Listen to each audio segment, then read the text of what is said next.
Welcome to my YouTube channel Madani तालीमात. Please subscribe and press the bell icon for more videos. औरत बैठकर नमाज तरावीह पढ़ सकती है।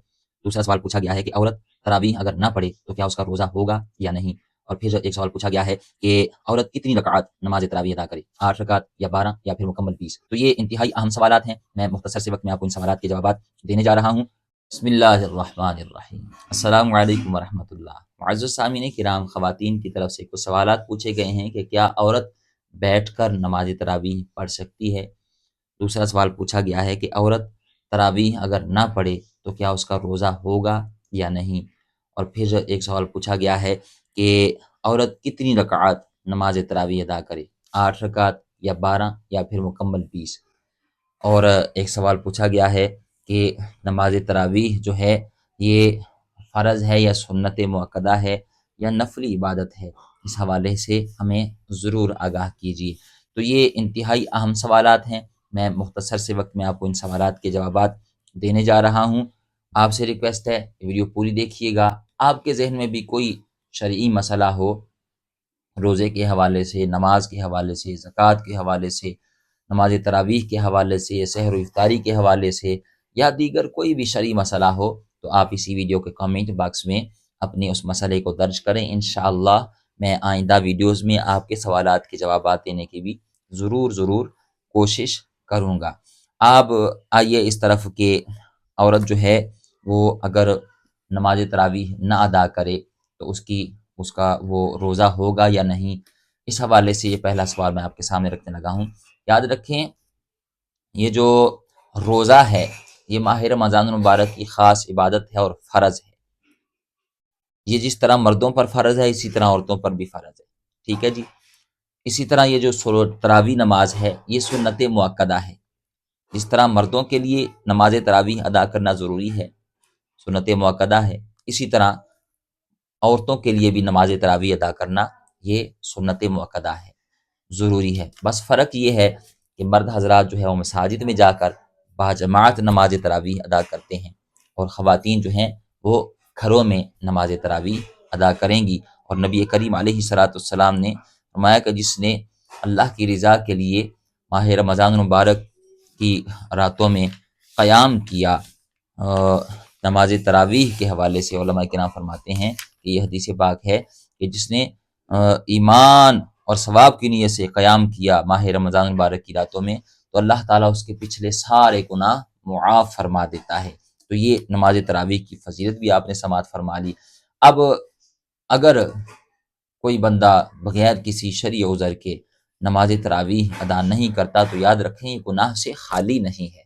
लेकिन दूसरी तरफ जो सवाल पूछा गया है कि अगर कोई किसी उज़र की वजह से नमाज तरावीह अदा न कर सके तो फिर वो उसका रोज़ा होगा या नहीं। तो इस हवाले से याद रखें, रोज़ा जो है ये फ़र्ज़ इबादत है, नमाज तरावीह जो है ये सुन्नत मुअक्कदा है।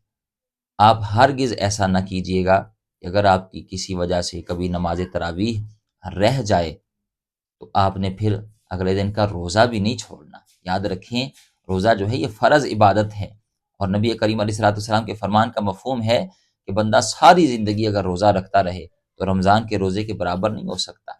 यानी अगर कोई एक रोज़ा माह रमज़ान बार का छोड़ दे और फिर बाकी गैर रमज़ान में सारी ज़िंदगी रोज़े रखता रहे तो माह रमज़ान के रोज़ों के बराबर नहीं हो सकता। तो इसलिए ये बहुत कीमती रोज़े होते हैं, आप इनको ऐसे ही गलतफ़हमी में ना छोड़ दिया करें।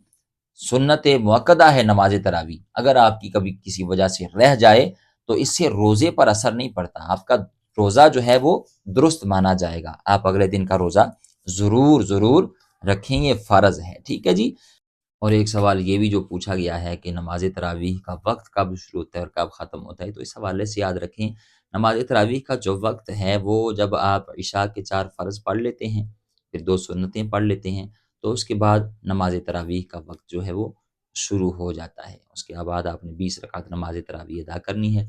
फिर आखिर में वितरों के हवाले से भी सवाल पूछा जाता है कि वितर जो हैं वो कब अदा करने हैं, तो याद रखें जब इशा के 4 फ़र्ज़ पढ़ लिए, 2 सुन्नतें पढ़ लीं, ठीक है, उसके बाद 20 रकात नमाज तरावी, तो आखिर में फिर आपने 3 वितर अदा करने हैं। ठीक है जी।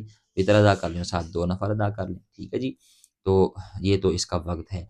अब इसका वक्त जो है वो ख़त्म कब होता है, तो याद रखें सुबह جب سحری کا وقت ختم ہوتا ہے ساتھ ہی نماز تراویح کا وقت بھی ختم ہو جاتا ہے۔ اب آئیے دوسرے مسئلے کی طرف کہ عورت جو ہے وہ بیٹھ کر نماز تراویح ادا کر سکتی ہے یا نہیں۔ تو اس حوالے سے یاد رکھیں، یہ جو فرض نمازیں ہیں نا، جس طرح فجر کے 2 فرض ہیں، ظہر کے 4 فرض ہیں، عصر کے 4 فرض ہیں، مغرب کے 3 فرض ہیں، عشاء کے 4 فرض ہیں، اور پھر 3 وتر ہیں، اور ساتھ جو واجب نمازیں ہیں 3 وتر واجب ہیں، اس طرح فجر کی جو 2 سنتیں، ان نمازوں میں قیام کرنا بھی فرض ہے، ٹھیک ہے جی۔ ان میں قیام، اگر ان نمازوں میں کسی نے بغیر کسی شرعی عذر کے، وہ بغیر قیام کے یعنی بیٹھے بیٹھے اس نماز کو ادا کیا تو ان کی نماز نہیں ہوگی۔ اور اس حوالے سے عورتیں کیا کرتی ہیں، آپ نے دیکھا ہوگا کہ عورتیں جو ہیں وہ ہر نماز ہی بیٹھ کر ادا کرتی ہیں۔ وہ پہلی رکعت میں آتی ہیں، کھڑی ہو کر شروع کرتی ہیں نماز کو، پہلی رکعت میں وہ قیام بھی کرتی ہیں، رکوع سجود، اور پھر آگے جو جتنی بھی رکعتیں ہوتی ہیں، اگر 4 رکعتوں والی نماز ہو تو چاروں رکعتیں، آگے والی 3 رکعتیں، اگر 2 رکعتوں والی نماز ہے تو آگے والی 1 رکعت وہ بیٹھ کر ہی ادا کرتی ہیں۔ تو اس حوالے سے یاد رکھیں، اگر فرض نمازوں میں بغیر کسی شرعی عذر کے آپ نے قیام نہ کیا، بیٹھ کر نماز ادا کی، تو آپ کی وہ نماز نہیں ہوگی، کیونکہ فرض نمازوں میں قیام کرنا بھی فرض ہے۔ اب آئیے تراویح نماز میں جو ہے وہ بیٹھ کر اس نماز کو ادا کر سکتے ہیں یا نہیں۔ تو یاد رکھیں، نماز تراویح جو ہے یہ سنت مؤکدہ ہے، اگر آپ بیٹھ کر پڑھیں گے تو نماز تو ہو جائے گی، لیکن اس میں بھی علماء کرام کا اختلاف ہے۔ بعض علماء کرام فرماتے ہیں کہ نماز تراویح کھڑے ہو کر ہی پڑھنا چاہیے، لیکن اگر کوئی عذر ہے تو بیٹھ کر بھی یہ نماز پڑھ سکتے ہیں، اور بغیر کسی عذر کے بھی اگر بیٹھ کر پڑھ لی تو نماز تو ہو جائے گی لیکن ثواب میں کمی ہوگی۔ تو اس لیے کوشش کریں، اگر آپ کھڑے ہو کر وہ پڑھ سکتے ہیں تو پڑھیں، اس میں زیادہ اجر ملے گا، لیکن اگر کسی عذر کی وجہ سے یا بغیر عذر کے بھی آپ نے بیٹھ کر نماز تراویح ادا کر لی تو نماز تو ہو جائے گی، لیکن اس میں ثواب میں جو ہے وہ کمی ہوگی۔ اب آئیے اگلا سوال کہ عورت کتنی رکعات نماز تراویح ادا کرے، 8، 12 یا پھر 20؟ تو اس حوالے سے یاد رکھیں، جس طرح مردوں پر 20 رکعات نماز تراویح ادا کرنا یہ لازمی ہے اور سنت مؤکدہ ہے، کیا اسی طرح خواتین کے لیے بھی لازمی ہے؟ تو اس حوالے سے ضرور میری اس بات کو سمجھیے گا کہ مرد حضرات کے لیے 20 رکعت نماز تراویح ادا کرنا وہ لازمی ہے، سنت مؤکدہ ہے۔ اگر بغیر کسی شرعی عذر کے 20 رکعت نماز تراویح ادا نہ کی تو وہ جو ہے یہ عمل ان کا گناہ سے خالی نہیں ہے، ٹھیک ہے نا۔ اسی طرح خواتین کے لیے 20 رکعت نماز تراویح ادا کرنا یہ سنت مؤکدہ ہے۔ ایسا نہیں ہے کہ کوئی 4 پڑھ رہا ہے، کوئی 8 پڑھ رہا ہے، کوئی 12 پڑھ رہا ہے، کوئی 20 پڑھ رہا ہے، آپ نے 20 رکعت مکمل جو ہے نماز تراویح ادا کرنی ہے۔ اسی طرح خواتین نے بھی 20 رکعت نماز تراویح جو ہے وہ گھروں میں، فرق صرف یہ ہے کہ مساجد میں مرد حضرات جا کر باجماعت نماز تراویح ادا کرتے ہیں، اور خواتین نے گھروں میں 20 رکعت مکمل، 8 یا 12 نہیں بلکہ پوری 20 رکعت نماز تراویح ادا کرنا ہوگی۔ امید ہے بات سمجھ گئے ہوں گے۔ اللہ تعالیٰ میں عمل کی توفیق عطا فرمائے۔